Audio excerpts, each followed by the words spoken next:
গরুর দুধ যদি খেতেই হয় তাহলে কোনো রিলায়েবল সোর্স থেকে আমাদের নিতে হবে, অর্থাৎ অর্গানিক সোর্স। সেক্ষেত্রে বাজারের প্যাকেট মিল্কের ক্ষেত্রে আমরা কি করব? যদি আপনি প্যাকেট মিল্কটা নিতেই না চান, সেক্ষেত্রে ক্যালসিয়ামের সোর্স হিসাবে যদি প্রত্যেক দিন গাঢ় সবুজ শাকসবজি এবং বিভিন্ন রকম সিডস যেমন চিয়া সিড পরিমিত পরিমাণে খান, তাহলে কিন্তু আপনার ক্যালসিয়ামের চাহিদা পূরণ হয়ে যায়।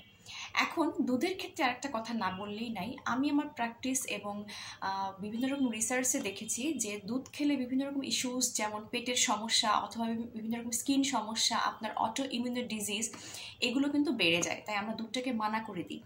একইভাবে দুধের সাথে যদি আপনি জাফরান, খেজুর অথবা হলুদ মিশিয়ে খান, এই একই জিনিসগুলো কিন্তু আমরা অনেক সময় হিল হতে দেখেছি। তবে সব কিছু মাথায় রেখে আমি আমার পার্সোনাল অপিনিয়ন বা কনক্লুশনে এটাই আসি যে দুধের বদলে যদি দুধ জাতীয় প্রোডাক্ট যেমন দই, তারপর হচ্ছে বাটার মিল্ক, পনির, এগুলো নেওয়া যায়। এগুলোতে আছে আপনার ল্যাক্টোব্যাসিলাস ল্যাকটিক অ্যাসিড।